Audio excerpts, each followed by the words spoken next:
Before I usually see a couple, before they're alarmed enough to come in and talk with me about what's going on, it's obvious that something's not going well in their marriage. And what underlines all areas of marital problems is a dissatisfaction with each other. Dissatisfaction in your marriage happens, and it's extremely subtle. You often, you'll have days where you just notice all of a sudden we're not together anymore, like we're not connected.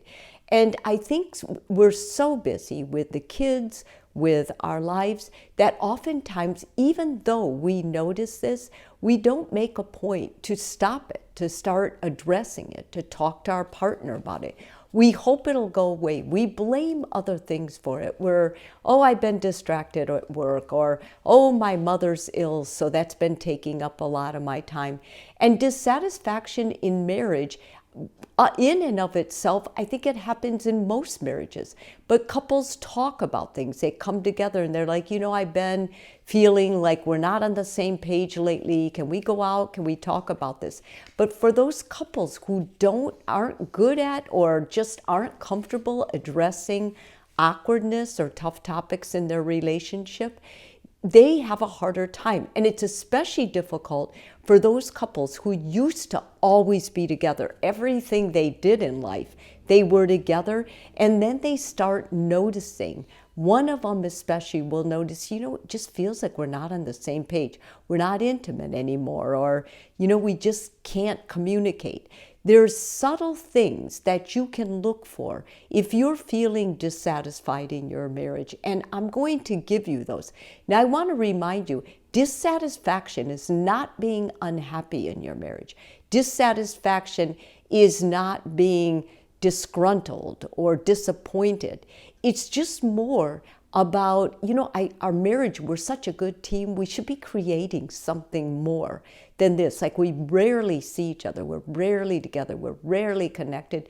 Those are the kinds of things that present as dissatisfaction within a marriage. And the reason they're so important is under every divorce that didn't need to happen or that did, there was always a time period of dissatisfaction. So I want to give you some indicators. There's a lack of intimacy. The two of you are no longer holding hands. You're no longer emotionally talking. You're no longer having sex like you used to. It's more of a duty. You're no longer being intimate with your spirituality or your adventures. There's just nothing there. There's a small line that used to just be all the time. You were connected. You're not there anymore. You're on the other side now. Decreased communication. It's like the two of you feel like you don't have to talk anymore. You've been together so long, you know each other, you don't have to talk. Now, don't get me wrong. There's a freedom in being with someone and being silent and having them know you so well that they know when you need space. But it's another thing if you absolutely have nothing to talk about. Sneaky behavior, things you do behind your partner's back. You used to tell them everything. Now all of a sudden you're not telling them. You go in another room and make calls, or you have a whole nother life that your partner doesn't know about. Yeah, not healthy. And it's also part of that dissatisfaction. You're not sharing things with your partner the way you used to. There's increased conflict. Whenever I see increased conflict, I know somebody's trying to find a way to make a connection with the other one. It's an opportunity for connection, but most of the time it gets misconstrued into fighting, and the couple gets further apart. They don't like the way they're resolving the fights or the arguments. And so when you see increased conflict, you have a tendency to kind of go away from it, withdraw, go back into yourself. It doesn't embrace working things out, brainstorming anymore. Emotional distance. You just feel like you're worlds apart. You're not sharing goals anymore. And there's just zero initiative. You're waiting for your partner to plan a date or plan an adventure or something, and nobody does anything. You just kind of sit together. Shifted priorities. What used to be important to you, or your goals or your values or your vision, you're no longer into that. Like you don't know if it's possible. You give up on your dreams. You're kind of giving up on yourself too. And your partner sees that, and that makes them dissatisfied with you. And just, you're minimizing the future. You used to have a dream house you wanted, or a dream place, or we're going to get an apartment here, we're going to go out and explore and do things. Yeah, that's gone. You're so inundated with your work, with your kids, you've lost touch of each other. You're no longer dreaming together, no longer setting goals.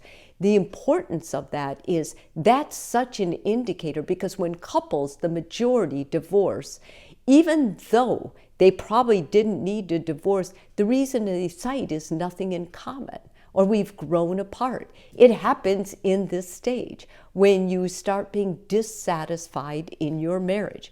What you need to do is you need to sit down first. I say draw a map. Draw a map of your life. And I want to know such things as, what are you feeling? Are you being honest with yourself? What's happening in your relationship? What are you unwilling to change?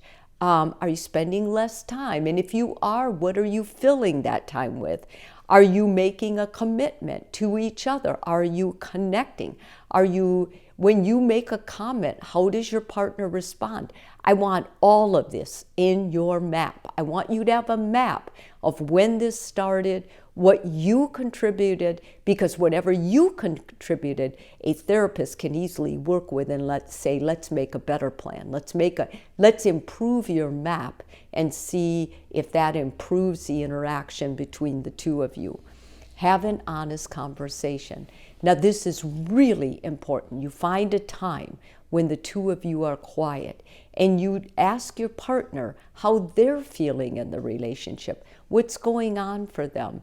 Are they feeling as connected to you? Are they feeling that you are disconnecting on purpose? Do they feel like they can still talk to you?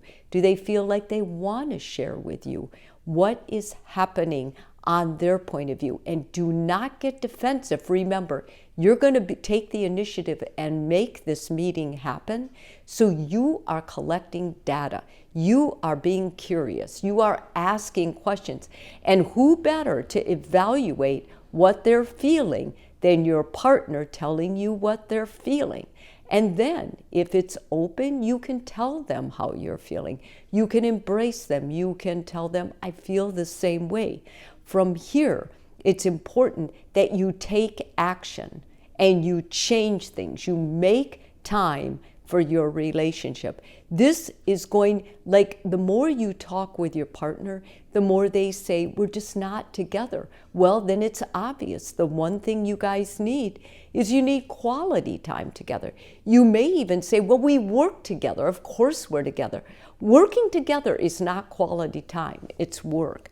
Then I think it's really important that the two of you get the help of a therapist.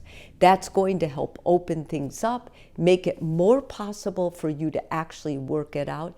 And I think in the long run, the therapist will be able to make you a better map, or create with you a better map for the two of you. If this video is helpful for you, please subscribe. If you're already a subscriber, thank you so much.